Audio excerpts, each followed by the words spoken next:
What's up everyone, Alex here. It is with great pleasure to finally let you all know that I played the first 2 chapters of Final Fantasy VII Rebirth. I gotta say, it was really difficult not to talk about the game with any of you in Discord, YouTube, Twitter, wherever, because I just had a blast playing it. And there's so much to cover. So much, in fact, that this video is actually going to be divided into 4 parts.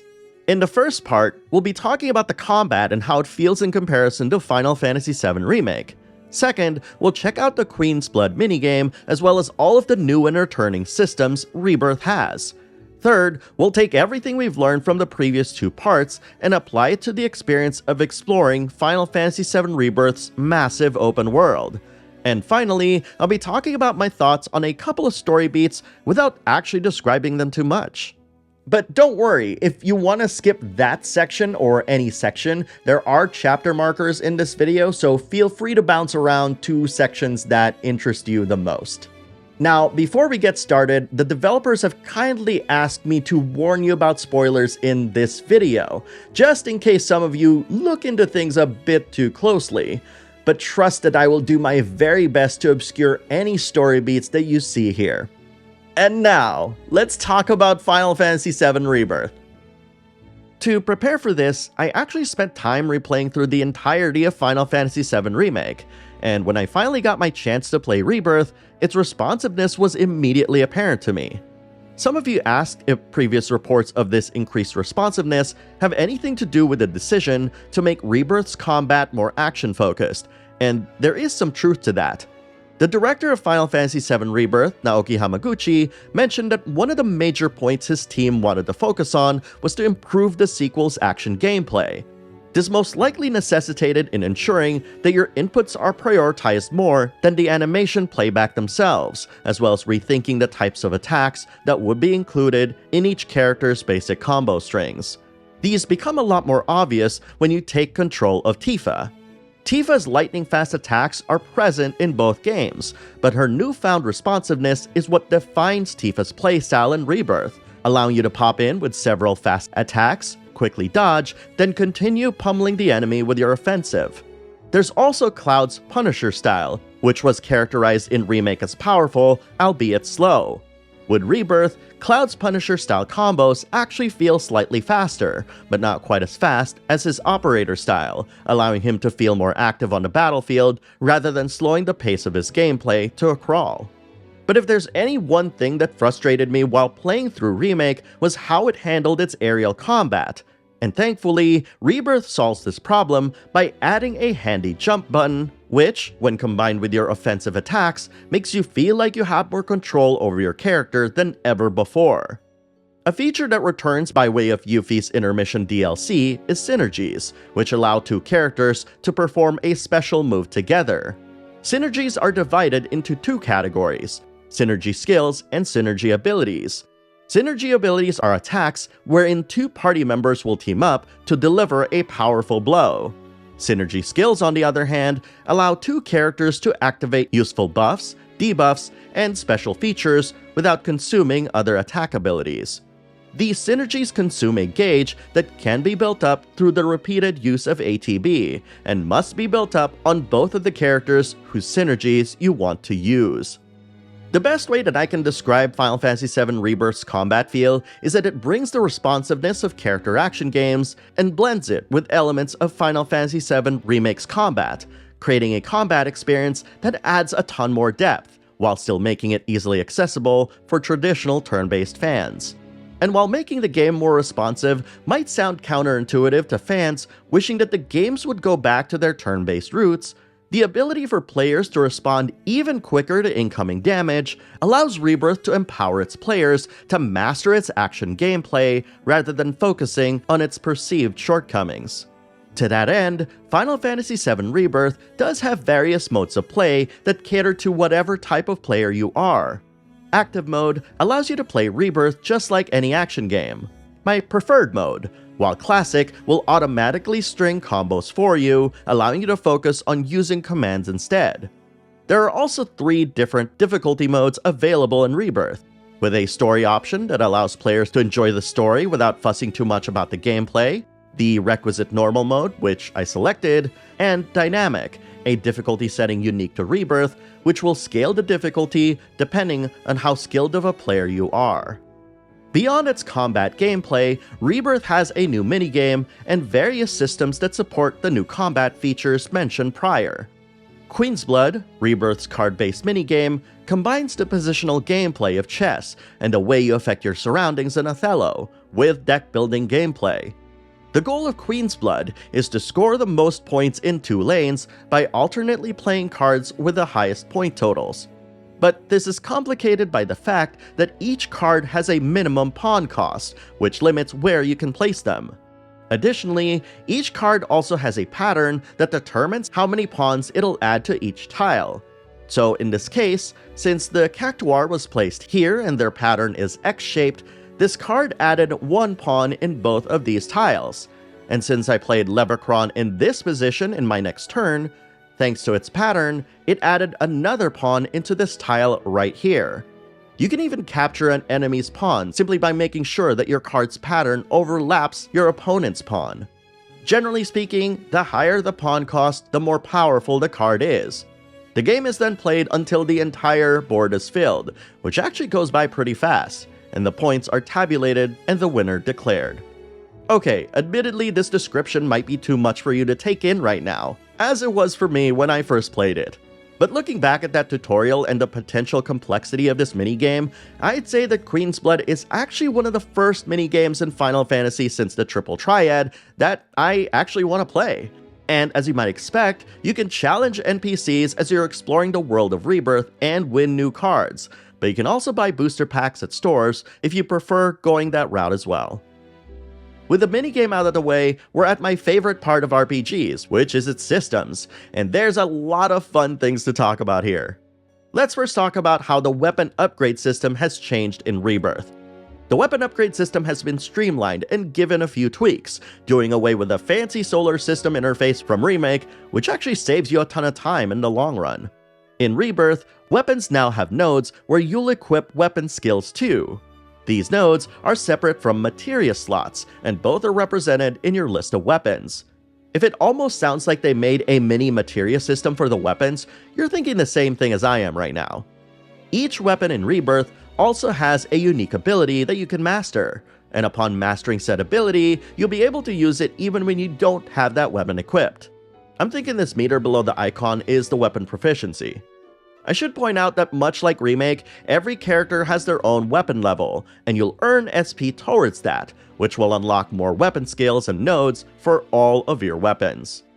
The biggest system that Rebirth introduces on top of everything else is the party level system.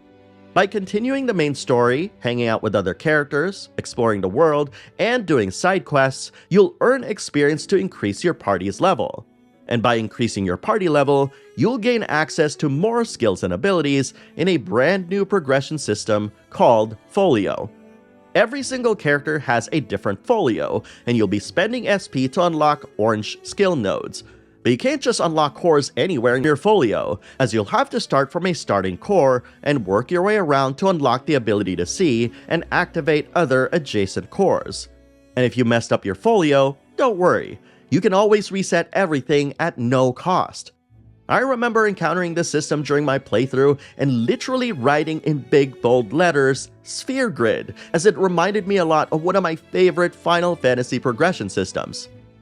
But Alex, you might ask, aren't you spending the same SP that you're using to upgrade your weapons and folios? Actually, that's a great question, and one that requires a little bit of explanation. If you go back to the weapon shop and look at the Buster Sword listing for Cloud right here, you'll see 2 numbers. The first one, labeled SP, is how much SP you've earned towards Cloud's weapon level. Think of this number like you would when you earn experience points to level your character, but for your character's weapons instead. And the number to the right of that, next to an icon that looks like a book, is how much SP you've yet to spend in that character's folio. In other words, the only place where you'll be spending this SP is in the folio system, And even then, you're not actually spending the SP you've earned, since that already counted towards your next weapon level. So basically they're two separate numbers, even though they're both connected. You'll earn more SP by leveling up or when gathering manuscripts that say the art of swordplay or the like. Another feature that's new to Rebirth is the item transmuter system, which is a crafting system that's not so dissimilar to another popular JRPG I've covered here on the channel. You'll earn craftsmanship experience just by making your first item for every recipe. And once you do that, you'll also notice that these recipes will require fewer materials. So it's definitely worthwhile to keep on top of your crafting, if only to lower the recipe requirements. Finally, Final Fantasy VII Rebirth also keeps track of Cloud's relationship with other party members. As you can imagine, hanging out with each character increases Cloud's relationship, and Rebirth even claims that the strength of his bonds with others can alter portions of the story. That reads a bit ominous to me, so I'm hoping I'm just reading into things a bit too much. Now that we've gone through both its combat and systems, it's time to talk about the open world. I don't want to spoil the moment when the world opens up to you, as that's a moment that I really want you to experience yourself. So let's just start talking about Rebirth's open world by talking about its size and scale. If you look at the screen right now, this colored section is only a fraction of the uncovered map, and as I zoom out and scroll around the map screen, you'll soon realize how massive this map is. In fact, you can even zoom out further, only to realize that the map we just saw represents only a single region in what could be several massive regions. While you're out exploring the world, you'll quickly realize how great it feels to control Cloud as he is exploring the countryside, which is in stark contrast to the confined spaces of Midgar. And much like how the addition of a simple jump button made a whole lot of difference in Rebirth's combat, Cloud is also now able to mantle over low railings and barricades, as well as able to scale walls to reach higher ground. Again, these seemingly small alterations give a dimension to exploration that was just not present in Remake, opening up new possibilities and ways to get to hard-to-reach treasures. As you might imagine, enemies will just be out and about, grazing or roaming, until you engage them in battle. One really cool feature in Rebirth is the return of first strikes, and I'm not talking about the materia. By attacking an unsuspecting enemy when you're close enough, you'll get the drop on them. This will force them to delay their reactions ever so slightly, allowing you to deal as much damage as you can within a small window. This is one of those welcome changes that bring in more features from the turn-based original, and about time too, especially given that no other action-based Final Fantasy tried implementing something like this before. Following the main story, we'll eventually unlock Chocobo riding and a familiar face, Chadley. This time around, Chadley will have you activating Remna Wave towers to reveal additional objectives on the map that'll help him develop new materia, new combat simulations, and more. Completing these objectives add to the plethora of side quests available to you to discover, and these tales feel a bit more substantial than just your typical fetch quest in Remake. If you get to this portion of the game, I do recommend following the main story up until you finish Chadley's quest, so you can have a ton of side quests that you can do at once. So, we all play JRPGs for the story, and this video wouldn't be complete without me talking about at least 2 story beats from what I played, and talking about the feelings that I had when I experienced these sections. Now, I'm only gonna give the appropriate context for each of these story bits, and I'm not gonna go beyond that. So don't worry about getting spoiled as to when or how this happens, it's not gonna happen here. The first story beat I want to talk about is when the world opens up. I think there's something to be said about going from Remake in that super confined pizza space of Midgar into a burgeoning, blossoming open world that is just way massive than what we'd expect. I remember Naoki Yamaguchi talking about how like, oh, you know, like the nail on my thumb, that's Midgar, and literally this rectangle I'm drawing right here is basically Final Fantasy VII Rebirth. Now, I don't know how accurate that is because that is ludicrous, but I believe it, especially from what I've shown you. And the feeling of seeing the open world for the very first time in all of its glory was super emotional for me that I kind of felt like tears welling up in my eyes, as not only was I listening to a grand reorchestration of the main theme of Final Fantasy VII, but also being shown the wondrous environments in full high fidelity detail and places that I really want to go explore in the full game. Because let's face it, I didn't have a lot of time playing this, you know, I don't have forever. I had a flight to catch. The second story beat that I want to talk about, I'm not going to even say what it's all about. I'm not going to even say when you're going to experience it. But the way that I'm going to describe this to you is the story of what actually happened after I experienced this scene. I remember at my station putting down my headset and controller, walking up to the catering table, grabbing 2 giant pieces of cupcakes, a small thing of quiche, and a can of soda. Now, I have been sodaless since August because of my weight loss, and I've been really good with that. But I remember picking up all these items and then walking towards like one of the standing tables and just eating my emotions because of what I had experienced. And I remember just feeling so distraught and so troubled and so emotionally like angry and just all of these weird spiraling emotions in my head and my heart. And I was like, has this ever happened to me in a video game before? And there have been many emotional moments in video games before that I've experienced, but that one hit so hard. And I even looked over the sea of stations and saw like all my peers still playing the game. And I'm like thinking to myself, this is nuts. The game actually got me to walk away and ponder what I just experienced. And I've never had that happen to me. And a bunch of Square Enix people walked up to me and said like, are you okay? Like, are you stuck in a game? And I'm like, no, I'm good. I experienced something really intense and I just have to process it emotionally.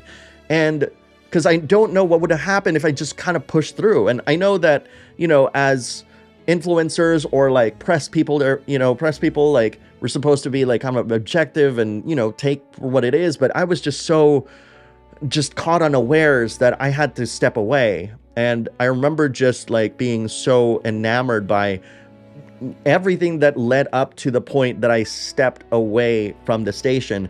And I'm so sorry that I can't share with you what it is because I want you all to experience this for the first time. And the only context that you have, it's literally within the beginning of the game. Can you imagine playing the game for like, I don't know however long, and all of a sudden like you need a box of tissues like right next to you because it is such a powerful moment, like several powerful moments. And you're just like, oh, I need a break.